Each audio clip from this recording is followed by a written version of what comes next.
Polícia Civil de São Paulo confirmou hoje que o pai da adolescente Vitória Regina de Souza, de 17 anos, Carlos Alberto Souza, não é investigado pela morte da filha. Mais cedo circularam informações não oficiais de que ele estaria entre os suspeitos do crime. Ao vivo, o repórter David Diogo traz as informações para a gente desse caso. Boa noite para você, Diogo. Importante esclarecer, essa suspeita aí.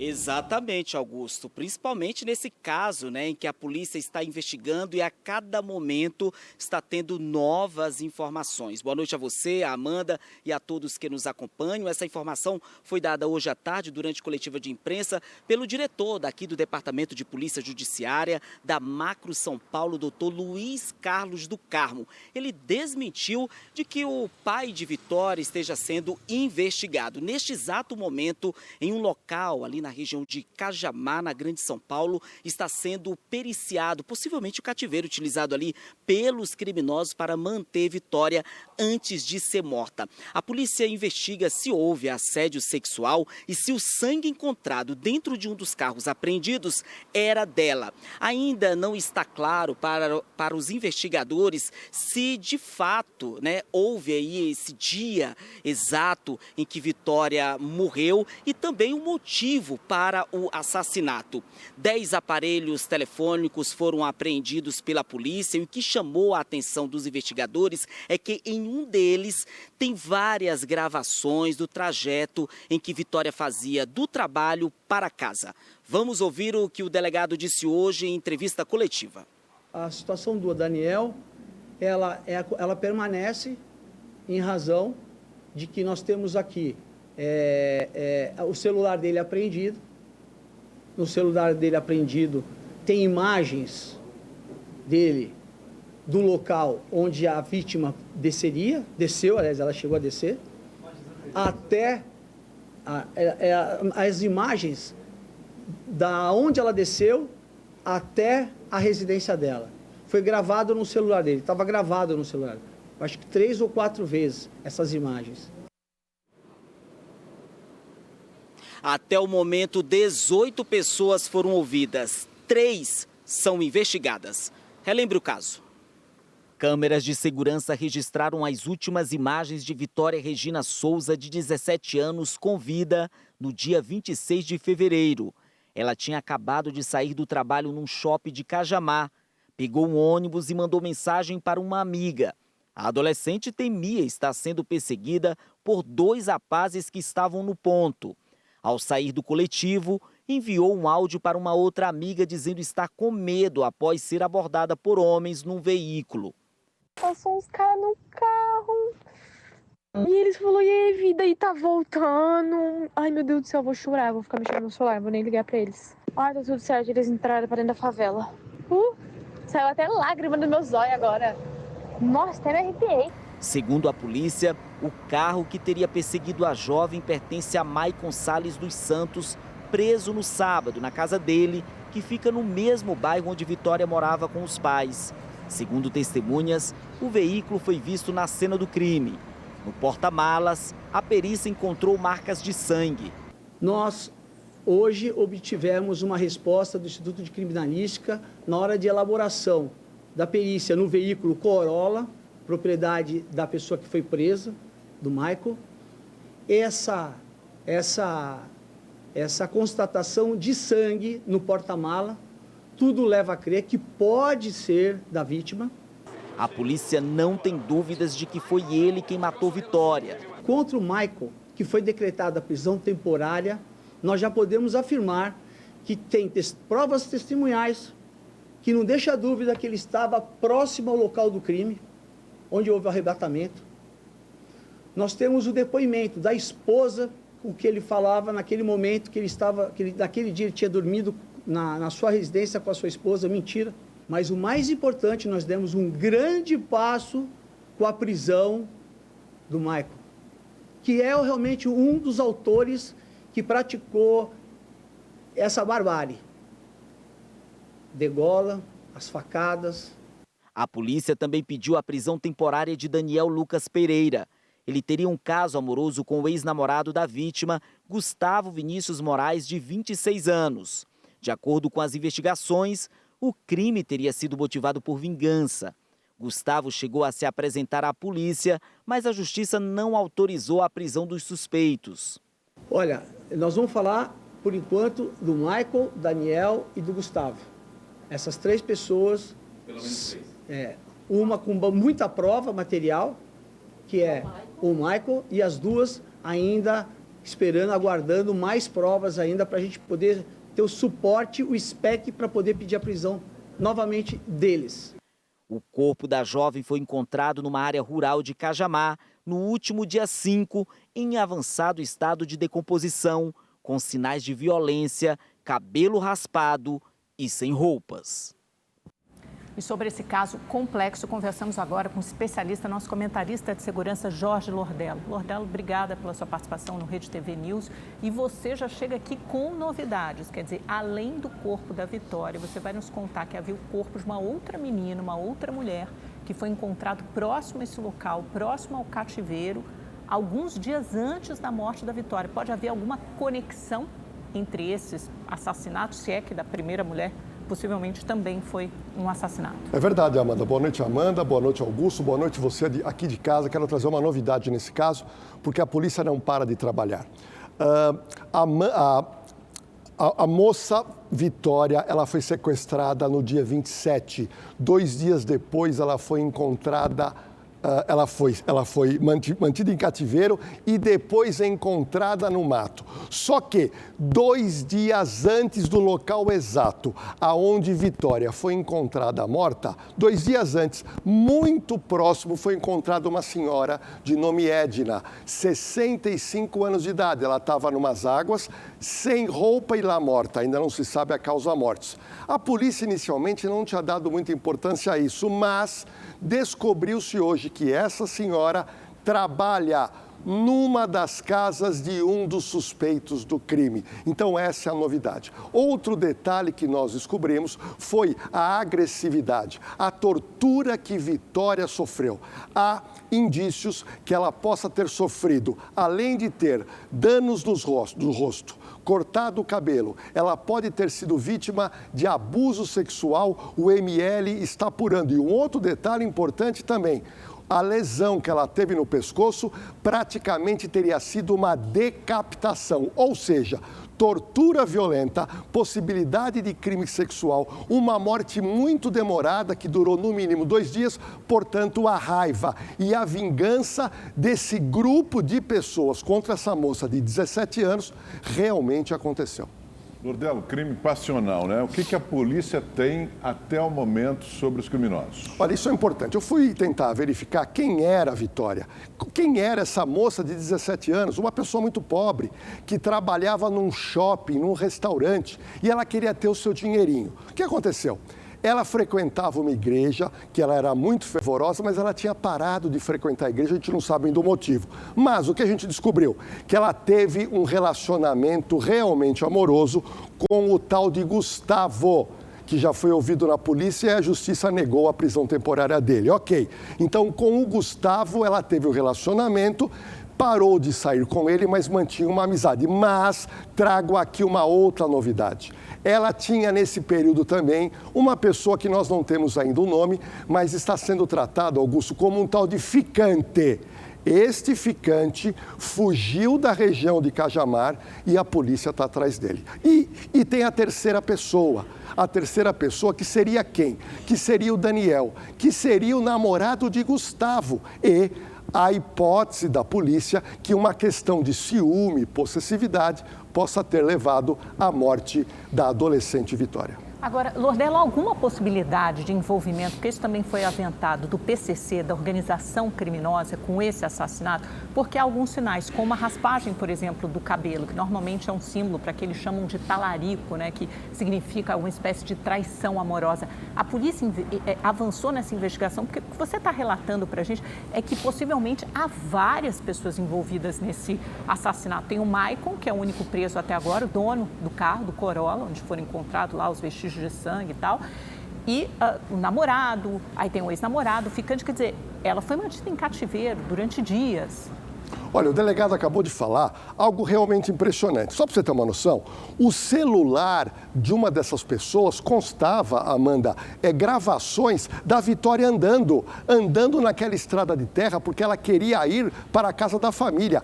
Ela estava morrendo de medo porque o local realmente é muito perigoso. Agora, a violência com que ela foi morta é algo realmente fora de parâmetros normais. Isso pode ter ligação com o PCC, é uma linha de investigação. Agora, essas pessoas envolvidas são 2 carros apreendidos, um Corolla antigo de cor prata, o carro dessa pessoa que está presa, que é um Corsa de cor branco. Todos eles, nesses 2 carros, foram encontrados fios de cabelos que seria de uma mulher. Se é ou não de Vitória, somente a perícia vai verificar. Mas a notícia de hoje é que gotejos de sangue também foram encontrados em um dos carros. E se o exame de DNA concluir que é realmente de Vitória, coloca essa turma na cena do crime. Porque até agora nós só temos ilações. A polícia precisa ter uma prova fática, ou seja, algo que diga, nesse carro realmente ela esteve, ou no cativeiro que hoje foi encontrado e que lá tem alguns sinais que somente o exame de DNA vai poder dizer se ela esteve lá ou não. Outro detalhe, uma região, Amanda e Augusto, que não tem câmera, uma região rural, uma região que dificulta, porque em todo lugar tem câmera, mas em regiões como essa, a polícia só conta com a imagem dos celulares apreendidos. Essa é a única materialidade, então, do crime, é o DNA que pode botar essas pessoas na cadeia, né, Lordelo? Não tem mensagens trocadas, alguma coisa nos celulares, nada disso a polícia conseguiu constatar? Olha, eu entendo, eu sempre digo que a polícia tem esclarecido muitos crimes a partir desse aparelho. Esse aparelho, ele consegue revelar aonde você esteve e as mensagens trocadas. E mesmo quando as pessoas apagam, a polícia consegue recuperar. Quando está já ocorrendo o trabalho pericial autorizado pela Justiça, e eu entendo que isso vai revelar, se eles tiverem envolvimento, com absoluta certeza, essas mensagens vão revelar. Só que até agora nós temos que entender que todos negam.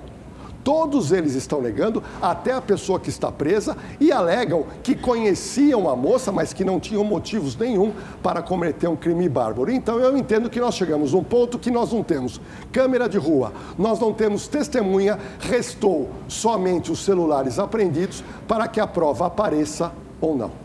Pois é, mas a gente tem um corpo, né, um cadáver brutalmente assassinado e certamente temos que chegar, a polícia tem que chegar aos responsáveis. Agora, sabe o que eu acho muito surpreendente nesse caso, Lordelo? Que até agora foi dada como motivação passional. Só que uma motivação passional ou de vingança que envolve possivelmente um grupo grande de pessoas. Quer dizer, não é só alguém que tinha ciúme e foi lá. Não, foi alguém que premeditou, planejou esse crime. A gente viu aí na reportagem mostrando que acho que foi o namorado, o ex-namorado ou o namorado do ex-namorado, que tinha gravado o trajeto dela do ponto de ônibus para casa várias vezes. Quer dizer, foi um crime planejado que envolve muitas pessoas.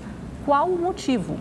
E mais alguma contradição deve sair daí, hein, Lordelo? Então, olha, o que acontece? A polícia desconfia que ela foi vítima de uma grande emboscada que começa lá perto do shopping. Por quê?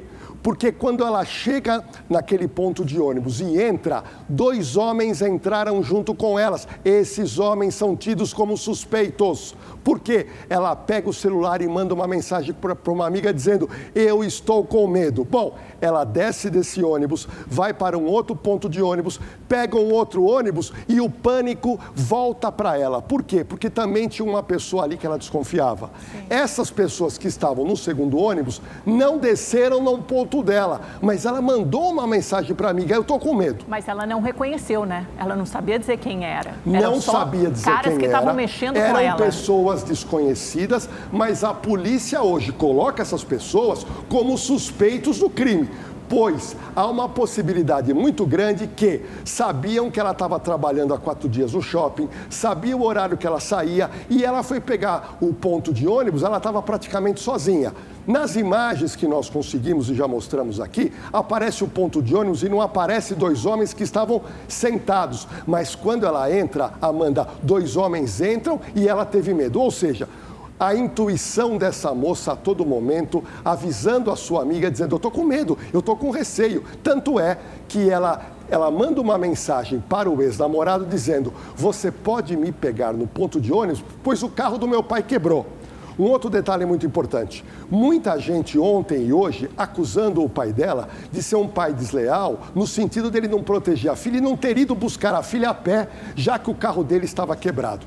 Só que as pessoas estão esquecendo que o pai dela tem uma deficiência muito grande para andar. O pai dela tem 2 muletas, anda com extrema dificuldade, ou seja, com o carro quebrado, ele não teria condições de ir a pé e buscar a filha. E outro detalhe: há também uma linha de investigação que pode dizer que teriam quebrado o carro desse homem sem ele perceber, para ele não poder buscar a filha. Ou seja, é um caso impressionante de dados desencontrados, mas a polícia está juntando agora os pedaços para formar esse quebra-cabeça, e eu entendo que os celulares apreendidos serão realmente a prova base para dizer se são culpados ou se não são culpados.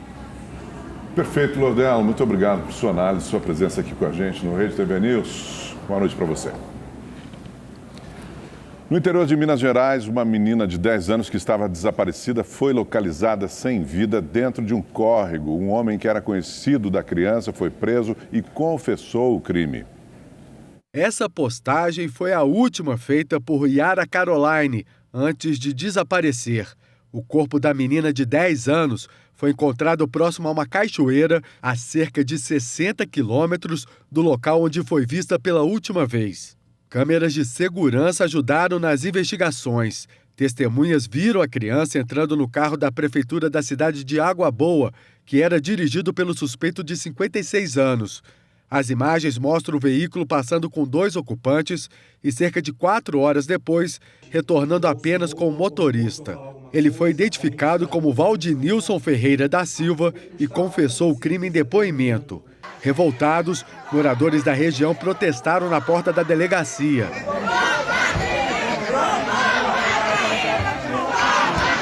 Valdinilson confirmou que já se relacionou com a mãe da menina, mas não explicou a motivação do crime. Disse apenas que não houve violência sexual, mas a possibilidade não é descartada pela polícia. São todos crimes escabrosos, né? Dessa menina de 10 anos, da Vitória, que a gente relatou anteriormente, pois saiba que mais de 21 milhões de mulheres em todo o Brasil sofreram algum tipo de violência nos últimos 12 meses. São relatos de agressão física, abuso sexual e xingamentos que revelam que as medidas em vigor têm sido muitas vezes insuficientes para evitar mais casos. Mariana foi casada durante 13 anos com o agressor dela. As cicatrizes, resultado do relacionamento abusivo, foram cobertas com tatuagens, mas as marcas na alma vão permanecer para sempre. No início eu achava que era ciúme, e esse ciúme foi se transformando na agressão psicológica, mexendo no meu psicológico, me chamando de feia, me chamando de magrela, falando que se eu me separasse, ninguém ia me querer. Né? Que eu era uma pessoa que não era amada, que eu não tinha amigos. Isso tudo foi mexendo no meu psicológico. Né? Essas agressões foram passando para as agressões físicas, né? Cada vez mais violentas. Eu me anulei. Eu não sabia mais quem era Mariana. Eu não trabalhava mais com aquilo que eu estudei. Eu não fazia mais as coisas que eu gostava. E essas violências foram me afastando de mim mesma, não só das pessoas que eu amava. O relato de mulheres que convivem com o medo é recorrente. Apesar do Brasil contar com recursos importantes para combater a violência de gênero, como a Lei Maria da Penha, Delegacias da Mulher e medidas protetivas, o número de casos tem aumentado. Nos últimos 12 meses, mais de 21 milhões de brasileiras sofreram algum tipo de violência. É o que revela um levantamento do Fórum Brasileiro de Segurança Pública. É o maior número de casos da série histórica da pesquisa lançada em 2017. O número representa 37,5% de brasileiras com mais de 16 anos. Elas relataram que, na maioria das vezes, houve insultos, humilhações ou xingamentos, seguido de agressão física, ameaças de agressão, perseguição, abuso sexual e divulgação de imagens íntimas sem consentimento. A gente está falando de mulheres negras, mulheres jovens, mulheres que são mães E, infelizmente, as agressões, a maioria delas acontece por parte do parceiro ou do ex-parceiro dessa mulher. A dependência financeira, o medo e a crença de que o parceiro vai mudar dificultam o rompimento do ciclo de violência. Mas a pesquisa também aponta que os avanços para proteger a mulher ainda são insuficientes. Por mais que a gente tenha avançado normativamente, né, por mais que a gente tenha tido diversos avanços legais que são importantes para ajudar a garantir a proteção da mulher, a gente não tem uma política pública hoje que ela seja suficiente para colocar em prática essa proteção. Proteção necessária para que a violência não evolua para o último estágio, que é o feminicídio. Neste fim de semana, a estudante Evelyn Cristina Serrano, de 18 anos, foi encontrada morta na casa do ex-namorado na Baixada Fluminense. O homem, de 38 anos, está foragido. Hoje, a jovem foi enterrada. Quantas mulheres mais têm que morrer? Isso tem que parar, isso tem que acabar. Ele levou a vida da minha filha, minha única filha. Uma menina nova de 18 anos. Com um futuro pela frente, uma menina cheia de vida, alegre, extrovertida, uma mãezona pro filho dela. A Justiça de São Paulo revogou a prisão preventiva do policial militar reformado Enéas José da Silva, autor do tiro que matou um estudante dentro de uma estação do metrô em São Paulo. O episódio ocorreu em 20 de fevereiro, após uma discussão que teve início dentro do vagão e se estendeu até a plataforma.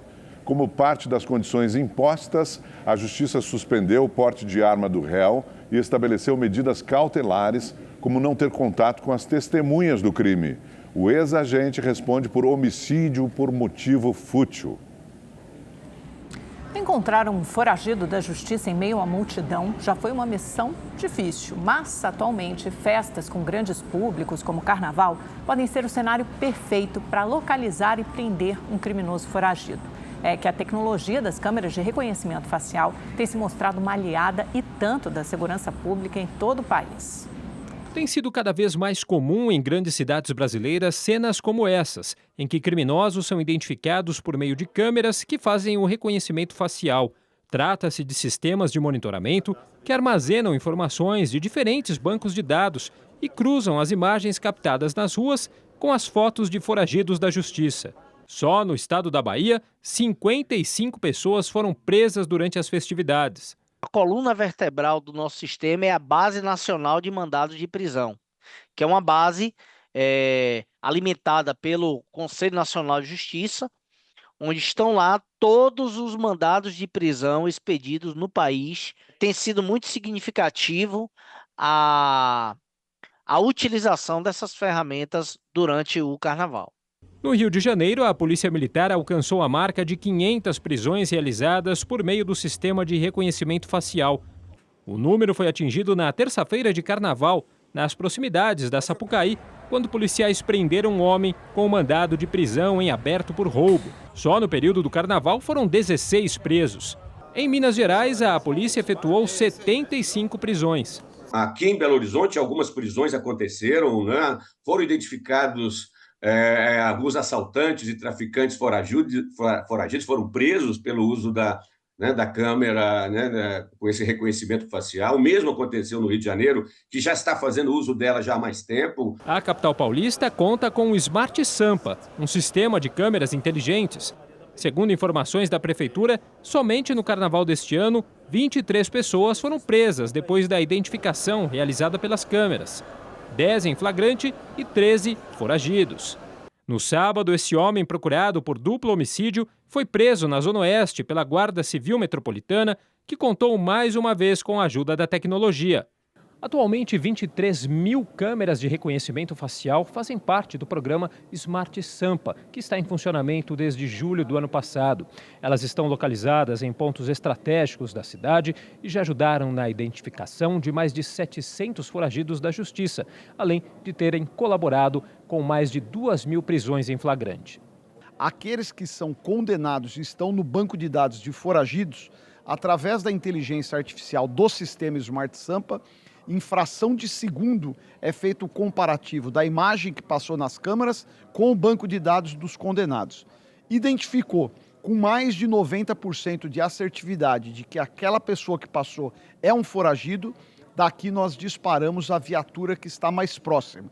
E por que a mais próxima? Todas as viaturas têm o georreferenciamento, elas têm um GPS que mostra a câmera que passou o condenado, o foragido, e aonde está a viatura. Para o professor de Ciências Sociais da PUC de Minas Gerais, a tecnologia é muito bem-vinda e tem dado certo, mas a segurança pública no Brasil ainda é feita pela lógica do enfrentamento.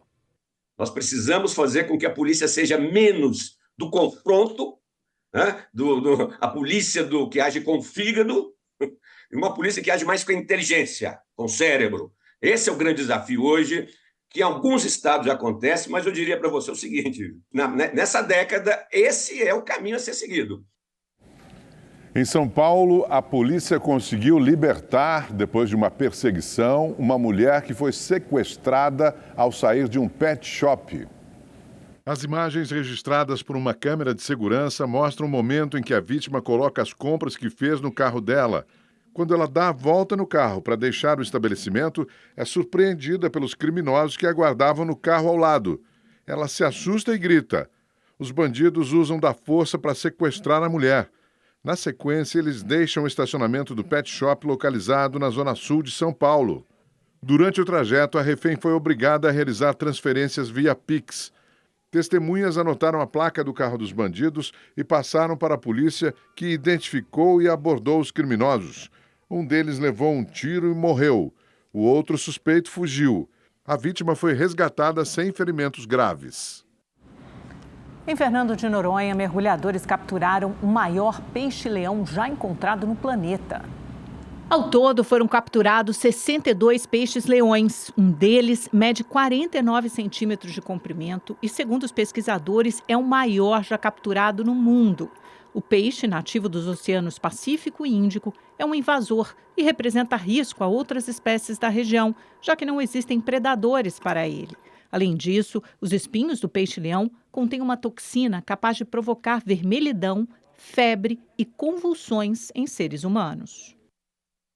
Vamos ver agora a previsão do tempo para todo o Brasil com Igor Silveira. Boa noite, Igor. Tem mudança por aí ou não? Ainda não. Vamos lá, as mudanças já começaram. Boa noite, Augusto. Boa noite, Amanda. Boa noite para você que está em casa. Olha, o tempo ele segue abafado amanhã em grande parte do país, mas ainda tem bastante instabilidade. Inclusive, a frente fria chegou no sul e, olha, em Santa Catarina, o município, a chuva foi tão forte que teve queda de granizo. Gente, olha só o tamanho dessa pedra de gelo. Amanhã não vai ser diferente, viu? Tem previsão de chuva em Santa Catarina, no Paraná, também com previsão de queda de granizo. Só no Rio Grande do Sul é que o sol aparece, não deve chover, mas não esquenta muito por lá não. Em São Paulo, as temperaturas podem chegar ainda na casa dos 32 graus, mas tem previsão de chuva, são esperados 25 milímetros. É aquela chuva que cai em uma área, em outra não. Na quarta-feira, 31 de máxima, na quinta já começa a cair bastante, 29 graus, e na sexta, 28 graus de máxima por causa da aproximação dessa frente fria que está no sul do país. No Rio de Janeiro, a máxima pode chegar na casa dos 32 graus e por lá também deve chover no período da tarde. Belo Horizonte marcando 33 graus, com dia quente e abafado, e Vitória, no Espírito Santo, 34 graus, ainda esquenta bastante por lá. No Nordeste, o sol continua em todo o interior da Bahia, como a gente observa aqui no mapa, mas tem previsão de chuva no litoral também. Na região norte e no centro-oeste, tempo instável, com previsão de chuva a qualquer hora do dia por causa da zecite. Agora, gente, as temperaturas dessas regiões ainda ficam acima dos 30 graus, marcando 32 graus amanhã na região norte, em Manaus, no centro-oeste, chegando aos 31 graus. Agora, no sul do país, os termômetros não passam dos 29 graus em Porto Alegre por causa da frente fria, bem diferente da semana passada, onde os termômetros chegavam a quase 39 graus. Boa noite para todo mundo. Amanda, Augusto. De frente fria é quase um exagero, assim, uma imprecisão retórica, né? Porque agora a gente dá o nome de frente fria quando a temperatura baixa para 29 graus. Exatamente. É menos quente. Exatamente, mais fresquinho. Vá lá. Obrigada. Boa noite. A petista Gleice Hoffmann, que deixou há poucos dias a presidência do PT, tomou posse hoje como ministra das Relações Institucionais, que significa que ela vai assumir a articulação política do governo com o Congresso. Ela ocupa o lugar de Alexandre Padilha, que agora vai comandar o Ministério da Saúde. A cerimônia de posse no Palácio do Planalto reuniu parlamentares, ministros e aliados do governo. Gleisi Hoffmann é a nova responsável pela articulação política do Planalto, cargo que era de Alexandre Padilha. Padilha substitui Nízia Trindade no Ministério da Saúde. Nízia foi exonerada após críticas à gestão dela. Na despedida, a ex-ministra mencionou pressões políticas e fez um discurso contra o machismo. Não posso esquecer que durante os 25 meses em que fui ministra, uma campanha sistemática e misógina ocorreu de desvalorização do meu trabalho, da minha capacidade e da minha idoneidade. Não é possível e não aceito, e acho que não devemos aceitar como natural o comportamento político dessa natureza. Ela foi aplaudida de pé pelo público presente. No discurso de posse, Alexandre Padilha lembrou os 5 anos do início da pandemia de Covid-19 e criticou a gestão do ex-presidente Jair Bolsonaro. Disse que sua principal meta é reduzir a fila de espera do SUS. Chega ao Ministério da Saúde com uma obsessão: reduzir o tempo de espera para quem precisa de atendimento especializado no nosso país. Não há solução mágica para um gargalo que ultrapassa décadas e se agravou com a pandemia e o descaso do governo anterior.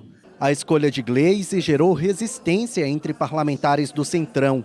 A nova ministra, no entanto, afirmou que pretende manter o diálogo e deixar de lado as diferenças ideológicas. Chego para colaborar com todos os ministros e ministras que coordenam suas respectivas áreas, respeitando os espaços e competências de cada um e cada uma, sob a liderança do presidente Lula. Tenho plena consciência do meu papel, que é da articulação política. Gleisi também destacou que entre as prioridades do governo no Congresso está o projeto que amplia a faixa de isenção do imposto de renda para R$ 5.000 e a aprovação do orçamento de 2025. Nosso trabalho conjunto deve se refletir na consolidação de uma base de apoio estável, já a partir da votação de orçamento de 2025, para avançarmos na agenda legislativa, essencial e urgente este ano para o povo brasileiro.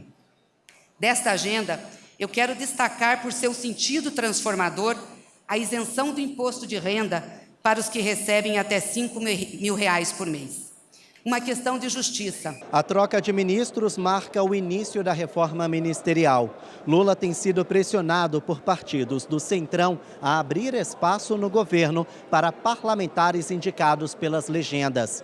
Até agora, as mudanças favorecem nomes ligados ao PT, o partido do presidente Lula, o que deve aumentar a pressão por novas demissões nos próximos dias. Gleisi Hoffmann é advogada, deputada federal e foi presidente do Partido dos Trabalhadores. Nas eleições de 2022, foi a primeira mulher eleita pelo Paraná para a Câmara e chefiou a Casa Civil durante o governo Dilma.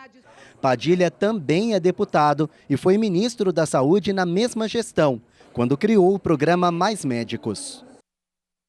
O presidente da COP30, a Conferência das Nações Unidas sobre Mudanças Climáticas, que acontecerá em Belém, convocou um mutirão global para enfrentar as alterações no clima.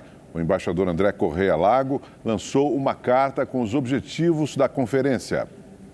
O encontro será em novembro, em Belém, no Pará, e vai ter o Brasil na presidência. A carta divulgada hoje destaca 3 objetivos principais da reunião: acelerar a implantação do Acordo de Paris, que define medidas para limitar o aquecimento global, conectar as discussões e metas estabelecidas com o mundo real para chamar a atenção da sociedade e aumentar o multilateralismo. O documento destaca que é preciso deixar para trás a inércia, o individualismo e a irresponsabilidade. A discussão ocorre no momento em que os Estados Unidos declararam a saída do Acordo de Paris. Se todo mundo não participar, vai ficar muito difícil.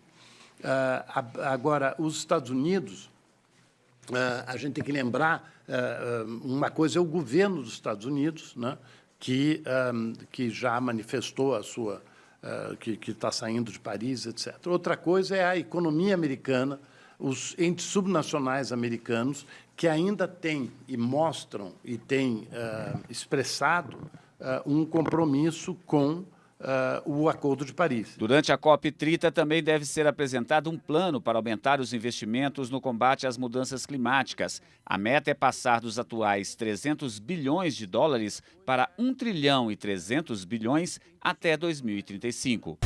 Mais uma queda de avião, desta vez no litoral paulista. Um instrutor de voo morreu e o aluno sobreviveu. As causas do acidente ainda são investigadas. O vídeo mostra a aeronave, modelo Cessna, totalmente desgovernada no céu, momentos antes de cair em uma região de mata onde existe uma aldeia indígena. O acidente aconteceu em Peruíbe, município vizinho de Itanhaém, de onde decolaram os 2 tripulantes. Equipes do Corpo de Bombeiros, SAMU e Defesa Civil participaram do resgate. O instrutor, Matheus Henrique Gomes de Toledo, de 25 anos, morreu no local. O corpo foi retirado durante a noite. Difícil acesso, tinha uma estradinha que só passava um carro de vez, muito mato, e a aeronave estava abriu um clarão e no meio das árvores. Tinha muito combustível no local, o risco ali de uma explosão era preocupante. O aluno de pilotagem Rodrigo do Nascimento Silva, de 22 anos, foi encontrado preso entre as ferragens da aeronave e foi socorrido pelas equipes de resgate. Ele foi trazido aqui para o Hospital Regional Jorge Rossmann, em Itanhaém, onde permanece internado. O hospital informou que o estado de saúde dele é estável. A todo momento, desde a hora que nós chegamos, ele estava consciente e orientado. Então, quando ele estava mais cansado de sentir dor, de estar preso naquela posição, porém, quando foi retirado, aí ele estava até mais tranquilo. Num primeiro momento ali, deu para identificar alguns ferimentos, braço, tórax, mas a principal que deu para identificar foi em membro inferior, uma provável fratura. E o presidente Lula recebeu agora à noite um telefonema do secretário-geral das Nações Unidas, Antônio Guterres, a respeito da COP30, que será em Belém. Guterres informou que manteve contato com mais de 30 países que trabalham para apresentar novas metas para o clima. Lula e Guterres marcaram uma cúpula para avaliar o progresso desse trabalho, que deve acontecer no mês que vem. Rede TV News desta segunda-feira fica por aqui. Obrigado por sua companhia. Uma ótima noite para você. Obrigada pela audiência. Nos vemos amanhã a partir das 7h20 da noite. Até lá. Tchau, tchau.